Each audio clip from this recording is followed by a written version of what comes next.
अंधेरी रातों में सुनसान राहों पर एक मसीहा। अरे नहीं नहीं, हम वो मसीहा बिल्कुल भी नहीं है। तुम ही वो मसीहा हो खुद के लिए, क्योंकि एग्जाम हमें नहीं देना और पढ़ना समझना मेरा काम अभी नहीं है। फिलहाल मेरा काम समझाना है और वो हम काफी अच्छे से करने की कोशिश करेंगे। और हम लोग का आज का टॉपिक है लर्निंग। तो लर्निंग शुरू करते हैं। देखो, अगर तुम्हारे हाथ में एक मार्कर है और तुम उसका रैंडम इस्तेमाल नहीं कर रहे हो सर्कल बनाने के लिए या फिर लाइंस बनाने के लिए, तो भले ही बोर्ड में चीजें लिखी हूँ पर इसका कोई मतलब नहीं है, ठीक है। तो हम तुम्हें समझाने के लिए इस यंत्र का विशेष तौर पर इस्तेमाल करने वाले हैं। देखो, ये ना बेसिक डेफिनेशन हम भी बताएंगे। इसके बाद हम बताएंगे लर्निंग के अंदर मेजरली क्या क्या चीजें हम पढ़ेंगे। एक होता है ना, शुरू करने से पहले पता होना चाहिए कि क्या क्या क्या क्या इसके अंदर आने वाला है, फिर सब टॉपिक्स पर जाते हैं और फिर उसके बाद धीरे धीरे टॉपिक शुरू करते हैं, ठीक है।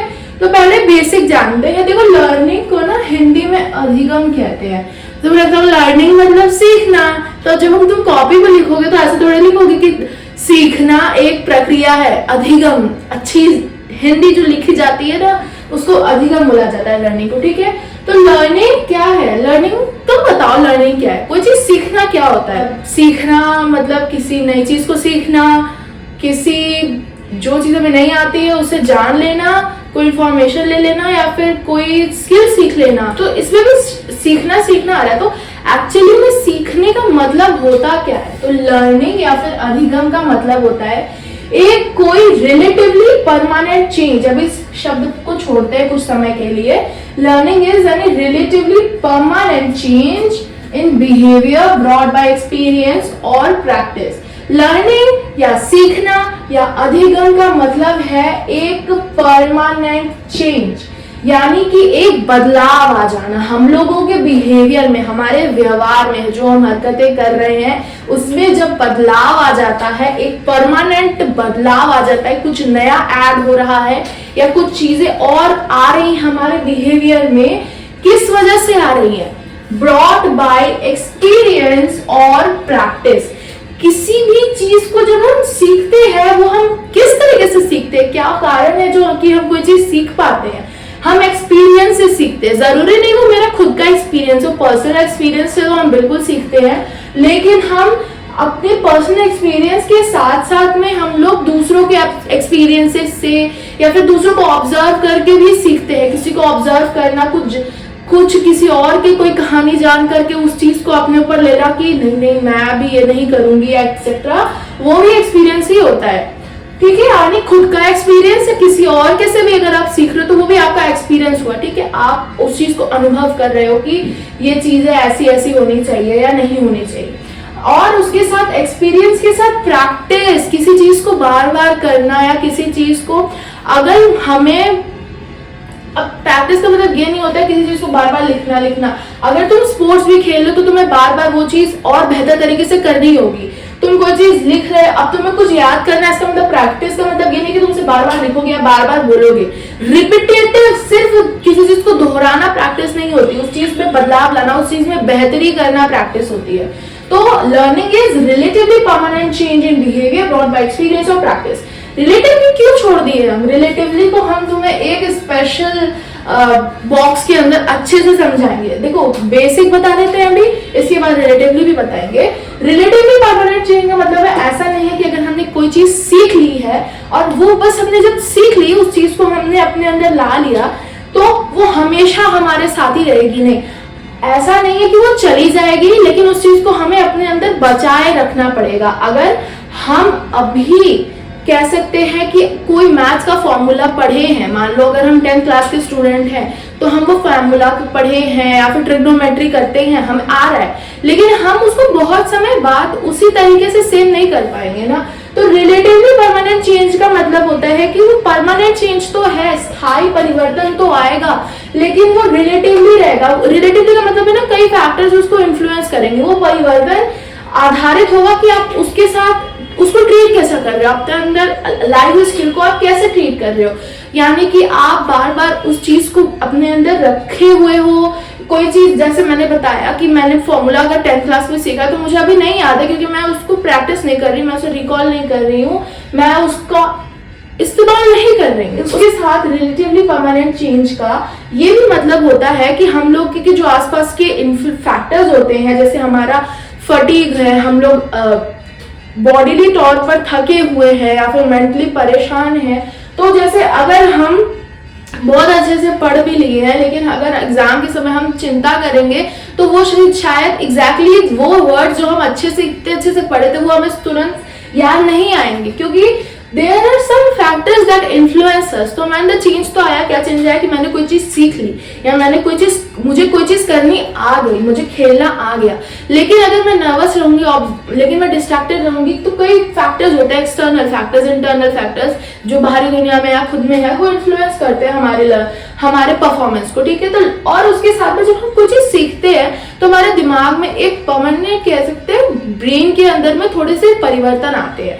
अब कोई चीज हमारे अंदर एब्स्ट्रैक्ट तौर पर हो रही है, मतलब हमें कोई प्रक्रिया है सीखना, तो वो हमारे अंदर ऐसा नहीं है कि कुछ बॉक्स बने हुए हैं उसमें डेटा जा रहा है कि ये इस लड़के ने सीख लिया। वो हम लोग के अंदर क्या है, ब्रेन के अंदर कुछ चीजें, हम लोग के ब्रेन के अंदर, ब्रेन के साइज में, ब्रेन के जो न्यूरॉन्स कनेक्शन है उसमें बहुत चेंजेस आते हैं। तो ये भी एक बात है, ठीक है। तो मैंने डेफिनेशन मेरे ख्याल से बहुत अच्छे से समझा दी है। और इसको याद कैसे करना है, किसी भी चीज को तुम याद करोगे ना, किसी भी डेफिनेशन को, तुम्हें पूरा सेंटेंस याद करना ही नहीं है, और अगर तुम करोगे तो तुम पूरी तरीके से उसको लॉन्ग टर्म तक नहीं याद कर पाओगे। तुम्हें सिर्फ की वर्ड्स याद रखने हैं। की वर्ड्स का क्या मतलब है, इस पूरे डेफिनेशन में क्या लर्निंग की डेफिनेशन पूछा तो तुम क्या लर्निंग शब्द याद करने जाओगे? तुम्हें क्या याद करना है, relatively permanent change. Relatively permanent change brought by experience and practice. देखो, तीन चीजों में हम लोगों ने एक सेंटेंस को बांट दिया, रिलेटिवली परमानेंट चेंज, एक्सपीरियंस और प्रैक्टिस। अब हम बताते हैं कि लर्निंग, देखो, हर तरीके की चेंजेस, हर तरीके का परिवर्तन जो हमारे अंदर आ रहा है वो सिर्फ लर्निंग से नहीं आता है। मैच्योरेशन और लर्निंग दो अलग चीजें हैं। अब मैंने मैच्योरेशन क्यों लिखा, क्योंकि मैच्योरेशन एक प्रक्रिया है जिससे हमारे अंदर चेंजेस आते हैं, हमारे अंदर परमानेंट चेंजेस आ रहे हैं, लेकिन वो लर्निंग से अलग है, ठीक है। लर्निंग से वो चीज अलग है। तो हम समझते हैं कैसे अलग है, बहुत अच्छे से समझाया है। इसको तुम लिखना, अभी स्क्रीनशॉट नहीं लिखना, ठीक है। मैच्योरेशन और लर्निंग में क्या डिफरेंस है? Maturation is controlled by genetic blueprint. Genetic blueprint का क्या मतलब है, जीन्स से, तुम्हारे पैरेंटल ट्रेट्स से, जेनेटिक्स से इन्फ्लुएंस होता है मैच्योरेशन। मतलब समझ नहीं पा रहे हो, बायोलॉजी की बात हो रही है यहाँ पे। बायोलॉजिकल जो चीजें हैं, बायोलॉजी समझ रहे हो ना, जनरेशन बाय जनरेशन या जेनेटिक फैक्टर्स इन्फ्लुएंस करते हैं मैच्योरेशन को। उसके साथ में एग्जांपल के लिए हम क्या ले सकते हैं कि हम बोले जेनेटिक ब्लूप्रिंट, तो ये कोई शब्द समझने वाला है, तो इंक्रीज, हमारे हाइट में कितना इंक्रीज आएगा, हमारे बॉडी में कितना चेंज होगा, हम लोग के ब्रेन के साइज जो टाइम के साथ साथ इंक्रीज होता है। जैसे अगर हम एक टॉडलर है, टॉडलर का मतलब है जो छोटा बच्चा होता है, उसका ब्रेन की कैपेसिटी अगर हम उसको स्कैन करें या फिर जो भी प्रोसेस होते हैं, तो हमें पता चलेगा कि उसकी जो ब्रेन का साइज है वो उतना डेवलप नहीं हुआ रहता है। जैसे प्री फ्रंटल कॉर्टेक्स, जैसे हम लोग कॉग्निटिव या फिर लॉजिकल चीजें सोचते हैं ना, तो वो उतना अच्छा डेवलप नहीं हुआ होता है। तो ब्रेन का साइज के वो, और इसमें देखो ये एज फैक्टर भी है, ठीक है। जेनेटिक ब्लूप्रिंट तो है ही, प्लस एज भी एक फैक्टर है मैच्योरेशन का। जैसे ब्रेन का साइज डिपेंड्स ऑन एज और genetic factors as well. Maturation is biological, जैसे ये बताया, जेनेटिक ब्लूप्रिंट है, बायोलॉजिकल बेसिस है। बायोलॉजिकल मतलब सिर्फ जेनेटिक नहीं होता है, बायोलॉजी में एज आ गया, ठीक है। उसके साथ अब हम बताते हैं जैसे कि मसल या कॉग्निटिव स्ट्रेंथ, मसल स्ट्रेंथ या कॉग्निटिव स्ट्रेंथ एक अच्छा एग्जांपल है समझाने का मैच्योरेशन का। मसल स्ट्रेंथ किसी बच्चे में उतनी डेवलप नहीं होगी जितनी एक ग्रोन वुमेन या ग्रोन मैन के अंदर होगी। ऑफ कोर्स नहीं होगी, वो दो छोटे पतले हाथ से वो क्या कर लेगा तुम्हारे साथ। कॉग्निटिव स्ट्रेंथ बच्चों के अंदर उतनी होगी, जैसे मैंने बताया कि वो सोचने की क्षमता होती है, वो हमारे फ्रंटल कॉर्टेक्स से डिसाइड होती है, ब्रेन का एक पार्ट है। तो वो जब उसमें डेवलप ही नहीं है तो वो कहाँ से आएगा, लॉजिकल थिंकिंग। इसलिए बच्चे इमोशन, टैंट्रम, या फिर टीनेजर्स में टैंट्रम, या फिर टैंट्रम नहीं कहेंगे, इमोशन से ज्यादा रेगुलेट होते हैं, इन्फ्लुएंस हो जाते हैं चीजों से, बातों से, लॉजिक्स को थोड़ा छोड़ देते हैं, क्योंकि हमारे अंदर वो चीज जब रहती ही नहीं है तो हम लोग कैसे करेंगे। Maturational readiness is necessary for learning. ये शब्द इस शब्द में कैसे बदल गया। अब जब ब्रेन में वो पार्ट डेवलप ही नहीं हुआ है किसी एक पर्टिकुलर पार्ट का, जिसका हम इस्तेमाल करेंगे लॉजिक्स में, जिसका हम क्रिएटिविटी में इस्तेमाल करेंगे, वो अच्छे से डेवलप ही नहीं है, तो हम लोग उसका इस्तेमाल कैसे कर सकते हैं। जब बच्चे के हाथ में उतनी बोन्स बनी ही नहीं है, वो छोटा है, तो उनसे पेंसिल पकड़ा कर लिखा नहीं सकते, हम उससे पिकासो बनाकर पेंटिंग नहीं करा सकते। तो मैच्योरेशनल रेडीनेस जरूरी है सीखने के लिए, ये बेस है। मतलब अगर आपके अंदर बॉडी में पर्टिकुलर चीजें हैं, मैच्योरेशनल चीजें हैं, बायोलॉजिकल चेंजेस हुई है, तभी आप सीख सकते हैं। नाउ अपोजिट टू दिस, अगर ये जेनेटिक फैक्टर का इन्फ्लुएंस करता है मैच्योरेशन को, तो लर्निंग किस चीज पर बेस्ड है, लर्निंग एक्सपीरियंस पर बेस्ड है। एक्सपीरियंस जैसे कि हम बताए, या तो हम खुद की, या तो हमारा पर्सनल एक्सपीरियंस, हमने खुद कोई चीज एक्सपीरियंस की, या फिर कोई और किसी और को हम ऑब्जर्व करते हैं, इनसाइट या किसी चीज को सोचना, रिफ्लेक्ट करना, उस पर रोशनी डालना, वो सब चीजें भी हमारे एक्सपीरियंस में ही आती है। तो experience either brought by observational insight, यानी कि किसी कोई और अदर चीजें जो आसपास आपके चल रही हैं उससे आप ऑब्जर्व करते हो, इनसाइट्स बनाते हो, वो भी आपके एक्सपीरियंस है, या फिर आपके खुद के पर्सनल एक्सपीरियंस। और प्रैक्टिस भी, जो इधर डेफिनेशन में ही तो है, और प्रैक्टिस करना, रिपीटेटिव प्रैक्टिस करना, बार बार किसी चीज को करना, उसी सेम तरीके से बार बार करना नहीं, बार बार करना है ना, किसी चीज को और बेहतर बेहतर करते जाना। Learning to drive a vehicle, to learn any skill, technical और सॉफ्ट स्किल। अब लर्निंग में क्या आ गया, लर्निंग में तो बायोलॉजिकल चेंजेस नहीं है। लर्निंग का मतलब सीखना, तो अगर आप कोई गाड़ी चलाना सीख रहे हो, कोई स्किल सीख रहे हो, स्किल टेक्निकल, कंप्यूटर सीख रहे हो, चाहे सॉफ्ट स्किल, बात करना सीख रहे हो, बात करना भी एक स्किल होती है, पढ़ना भी एक स्किल होती है, बेसिक लाइफ स्किल होती है वो, ठीक है।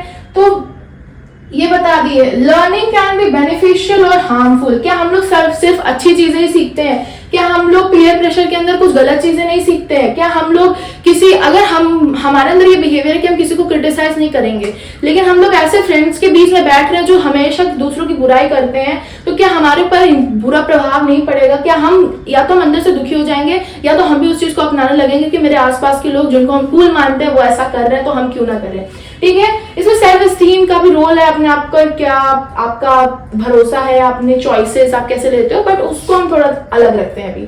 तो learning can be either beneficial या harmful, that is very true. ये पॉइंट रखना बहुत जरूरी है। लर्निंग कुछ सीखना है, बहुत अच्छा ही आप सीख रहे हो, जरूरी नहीं अच्छा बुरा नेगेटिव पॉजिटिव सब कुछ करते हैं। Learning plays its role further after maturational readiness. It is मतलब ये इसकी बात की फर्दर लाइन है। मैच्योरेशनल रेडीनेस के बाद लर्निंग आती है, मतलब जरूरी है मैच्योरेशनल रेडीनेस लर्निंग के लिए, और learning plays its role further after maturational readiness. ये आएगा तभी तो ये आ पाएगा। एक मिनट बस इतना ही लिख देते हैं, आप लोग कंफ्यूज बहुत होते हो, तो ठीक है। 2 marker I don't need blue marker, 3 colour के मार्कर हैं, एक से लिखेंगे, एक से हाईलाइट करेंगे, एक से मार्क करेंगे। लर्निंग मैंने बता दिया क्या है, मैच्योरेशन और लर्निंग अलग होती है। अभी हम और भी चीजें बताएंगे वैसे कि लर्निंग क्या नहीं होती है। इट्स लाइक कि एस्पेक्ट्स ऑफ लर्निंग, कि कुछ चीजें हैं जो लर्निंग नहीं होती है, जैसे मैच्योरेशन लर्निंग नहीं होती है, जैसे ड्रग्स या फिर किसी सर्जरी के द्वारा आए हुए चेंजेस लर्निंग नहीं होते हैं, ठीक है। तो वो हम बताएंगे, वो भी अच्छा खासा पार्ट है और वो नेसेसरी है, ऐसा कोई अलग से एक्स्ट्रा इन्फॉर्मेशन नहीं है। लर्निंग पता है कितनी तरह की होती है। अगर तुम किसी चीज को क्लासिफाई करो, तुमने सुना होगा इन दोनों शब्द के बारे में, क्लासिकल कंडीशनिंग तो बहुत सुनी होगी, ऑपरेंट सुनी होगी। अगर तुमने स्कूल में पढ़ा तो सुनी ही होगी, नहीं पढ़ा तो भी कहीं ना कहीं पढ़ा होगा। तो क्लासिकल ऑपरेंट तो पता है, लेकिन तुम्हें लगता होगा लर्निंग क्लासिकल कंडीशनिंग होती है, ऑपरेंट कंडीशनिंग होती है। लेकिन किसी चीज को ब्रॉडली डिवाइड करना क्या होता है, किसी चीज को जब हम समझते हैं तो ऊपरी तौर पर उसके अंदर क्या है वो सब कुछ इंक्लूड करने की कोशिश करते हैं। लर्निंग एसोसिएटिव होती है, नॉन एसोसिएटिव होती है। हम इसे लिखवाएंगे टू द पॉइंट बुलेट्स के साथ। अभी समझो, समझना सबसे ज्यादा जरूरी है, लिखना इज सेकेंडरी। जैसे maturation is first and after that learning, उसी तरह ये प्राइमरी है समझना और सेकेंडरी है लिखना। तो एसोसिएटिव लर्निंग है और नॉन एसोसिएटिव लर्निंग है। लर्निंग एसोसिएटिव होती है और नॉन एसोसिएटिव होती है। जब हम कोई रिवॉर्ड या पनिशमेंट किसी बिहेवियर में इंक्लूड करते हैं, जब किसी एक बिहेवियर को किसी दूसरे बिहेवियर से एसोसिएट कर लेते हैं, उसका इंप्रेशन किसी दूसरे बिहेवियर पर पड़ता है, कनेक्शन की बात हो रही है। तो ये जो मैंने चीजें बोली ना, कनेक्शन, रिवॉर्ड, पनिशमेंट या फिर इंटर रिलेटेड, एक बिहेवियर दूसरे रिलेशन बिहेवियर से एसोसिएट है, ये जो शब्द मैंने बोले ना, ये सब समझाते हैं एसोसिएटिव लर्निंग को। नॉन एसोसिएटिव लर्निंग, जिसमें रिवॉर्ड पनिशमेंट का कोई खेला नहीं है, जिसमें किसी भी तरह की दो चीजों या दो बिहेवियर्स को एसोसिएट करने की बात नहीं हो रही है, और इसके अंदर प्राइमरीली ये दो चीजें आती हैं। क्या है बताएंगे? बहुत बेसिक सी चीज है, लेकिन ये बेसिक नहीं है, ये इसको बताना बेसिक है लेकिन इसके अंदर गहराई बहुत है। एसोसिएटिव के अंदर हम आएंगे तो उसके अंदर आती है क्लासिकल कंडीशनिंग, उसके अंदर आती है ऑपरेंट कंडीशनिंग। क्लासिकल कंडीशनिंग क्या है, कौन दिया, कैसे आया, ये कंडीशनिंग शब्द क्यों है, हम तो लर्निंग पढ़ रहे हैं। ऑपरेंट का मतलब क्या है, क्लासिकल क्यों लिखा है, एटसेट्रा एटसेट्रा, सब कुछ इसमें इंक्लूड होगा उसके साथ में। और कंडीशनिंग का क्या मतलब होता है, कंडीशनिंग मतलब कि एक ऐसी टाइप ऑफ लर्निंग जिसमें हम दो स्टिमुलस के बीच में कुछ एसोसिएशन होता है, उसकी बात करते हैं। अब ये स्टिमुलस क्या है, स्टिमुलस का मतलब कोई भी चीज जिसमें तुम रिएक्ट करते हो। जैसे कि अगर तुम्हारे क्लास में, जैसे क्लास में कोई नहीं होता है तो तुम्हारे सामने एक मार्कर है, एक बोर्ड है, एक चौक है, एक चौक बोर्ड है, तो तुम रैंडमली डेट्स चेंज कर देते हो, कुछ लिख देते हो, अपने दोस्त का नाम लिख देते हो, टीचर के बारे में, तो ना कुछ भी करना, ये तुम्हारा स्टिमुलस था। तुमने इसको देखा तो ये तुम्हारा स्टिमुलस हुआ, तुमने इस पर रिएक्ट किया, ठीक है। स्टिमुलस और रिएक्शन दो चीजें ही होती हैं। स्टिमुलस मतलब कोई भी चीज जिस पर तुम रिएक्ट कर रहे हो, एनीथिंग इन दिस एनवायरनमेंट जिस पर तुम रिएक्ट कर रहे हो, इसका भी डेफिनेशन देंगे वैसे।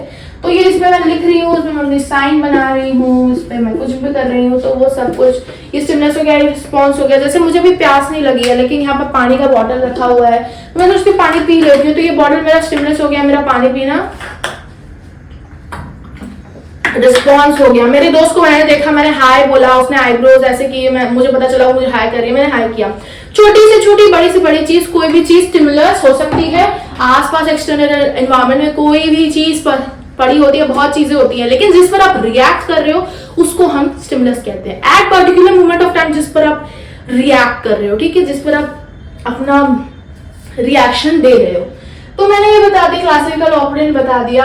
ये बताते हैं हैबिचुएशन और सेंसिटाइजेशन क्या होता है। हैबिचुएशन का मतलब होता है कि जब कोई भी चीज तुम्हारे साथ बार बार होती है, कोई एक्सपीरियंस हो रहा है तुम्हारे साथ बार बार, कोई चीज का एक्सपोजर बार बार होता है, तो उस चीज का बार बार रिपीटेडली होने की वजह से उस पर्टिकुलर स्टिमुलस या उस पर्टिकुलर एक्सपीरियंस या जो भी हो रहा था साथ, उसको लेकर तुम्हारा रिस्पॉन्स डिक्रीज हो जाता है, तुम्हारा उसको लेकर के रिस्पॉन्स डिक्रीज हो जाता है, तो वो हैबिचुएशन है। जैसे कि तुम्हारे साथ ना, जैसे तुम हॉस्टल में रह रहे होगे अगर, तो तुम्हारे पास एक ऐसी रूममेट होगी जो तुम्हें बहुत परेशान करती है, या फिर कुछ लोग होते हैं ना, लड़ते हैं, लड़ाई बहस होती रहती है, और तुम चाहे जितना भी करने की कोशिश करो, नेगोशिएट नहीं हो पा रही बात। तो अभी क्या है कि जो तुम, अगर तुम्हारे पास कोई चॉइस नहीं है और तुम उसके साथ ही रह रहे हो, तो यू विल बिहेव लाइक वो कमरे में है ही नहीं, बात ही नहीं करोगे, इग्नोर करोगे, तो और उसकी बातों को फिल्टर आउट करने की कोशिश करोगे। तो हैबिचुएशन मतलब ही यही होता है कि किसी से कोई चीज बार बार हो रही है तो तुम्हारा उसको लेकर के रिस्पॉन्स घट जाता है। नाउ सेंसिटाइजेशन, अब इसी का अपोजिट ना सेंसिटाइजेशन है। सेंसिटाइजेशन का मतलब है कोई चीज तुम्हारे साथ बार बार हो रही है और उसको लेकर के तुम्हारा रिस्पॉन्स बढ़ जा रहा है। इसका अच्छा खासा साइकोलॉजी से रिलेटेड एग्जांपल होता है। तो सेंसिटाइजेशन ना ठीक इसका उल्टा है, रिस्पॉन्स इसमें घट रहा है, तो कोई, अब यहाँ इसका मतलब है कोई भी चीज बार बार होने पर उसको लेकर के तुम्हारा जो रिस्पॉन्स बढ़ जाता है उसको सेंसिटाइजेशन कहते हैं। शब्द ही बता रहा है तुम्हें, सेंसिटाइजेशन, कोई चीज को लेकर के और उसको लेकर के तो बिहेवियर और एक्सेसिव हो जा रहा है, रिस्पॉन्स और बढ़ जा रहा है। साइकोलॉजी से रिलेटेड पढ़ रहे हैं, साइकोलॉजी का एग्जांपल लेते हैं। पोस्ट ट्रॉमेटिक, एक जैसे हम लोगों को ट्रॉमा होता है, एक्चुअली में जिसको होता है, आप सोशल मीडिया वाला शब्द नहीं, ट्रॉमा जिसको होता है, जैसे एग्जांपल के लिए किसी ने बहुत वायलेंस देख लिया है, बहुत हिंसा देखी है और उसको उस चीज का बहुत दिमाग पर असर पड़ा है, काफी गहरा असर पड़ा है, बुरा असर पड़ा है, तो वो आगे जाकर के कैसे कोई भी सिचुएशन में हल्का सा भी कहीं ऐसा गर्माहट उठेगी या वायलेंस वाली चीजें आएगी, बहस होना होगा, तो शायद उसको बहुत इम्पैक्ट कर देगा। उसी में कई बार पैनिक अटैक आना या फिर एंग्जाइटी होना, बेहोशी आना, ऐसी चीजें होती है, डिजीनेस आना, तो सेंसिटाइजेशन का मतलब है रिस्पॉन्स आपका बढ़ जाता है किसी चीज को लेकर के, या फिर जैसे टीचर आपको एग्जाम को लेकर के बार बार अलर्ट कर रही है तो उसको लेकर के आपका रिस्पॉन्स बहुत बढ़ जा रहा है। तो ये तो फंडामेंटल, देखो कितना आसान है ये खत्म, कि ये दोनों फंडामेंटल प्रोसेसेस है, मतलब कि एक बेसिक प्रोसेसेस है जो नॉन एसोसिएटिव लर्निंग का पार्ट होती है। मतलब मुख्यतः इसकी सतह ही यही है, बेस ही यही है नॉन एसोसिएटिव लर्निंग का, ठीक है। और हम यहाँ पर देखेंगे छोटी छोटी सी तीन क्या लिखा है, इनसाइड लर्निंग, ऑब्जर्वेशनल लर्निंग और लेटेंट लर्निंग। अब इसको हम लोग डीपली करेंगे क्योंकि ना देखो ये नए नए कंसेप्ट एक्सपेरिमेंट्स होते गए, चीजें आप सामने आती गई। इनको देने वाले एक सिम्पोजियम पर एक्सपेरिमेंट किए थे, उन्होंने इनसाइट के बारे में बताया कि कोई चीज हम कैसे अलग अलग कड़ी कड़ी जोड़ करके एक मीनिंग निकालते हैं और अपने प्रॉब्लम को कैसे सॉल्व करते हैं। तो उन्होंने बोला एक आहा मूवमेंट होता है, यानी कि एक आपके दिमाग में आता है ना कोई चीज पर आप बार बार काम कर रहे हो तो फिर आपके दिमाग में अचानक से आता है अरे ये तो ऐसे होना था। ऑब्जर्वेशनल लर्निंग, जैसे मैंने बताया कोई चीज आप दूसरों को ऑब्जर्व करके सीखते हो, बहुत चीजें आप दूसरों को ऑब्जर्व करके देखते हो। जैसे इसमें एक रेफरेंस ग्रुप की बात आती है। रेफरेंस ग्रुप वो होता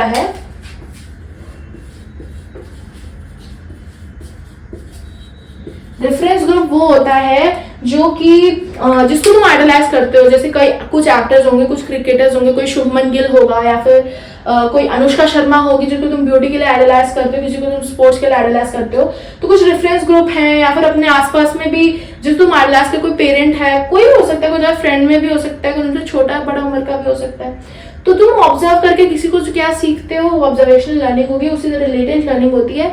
और ये पूरा हमारा कंटेंट है कि हमें इतना ही समझना है लर्निंग के अंदर, लेकिन इतना ही बहुत है।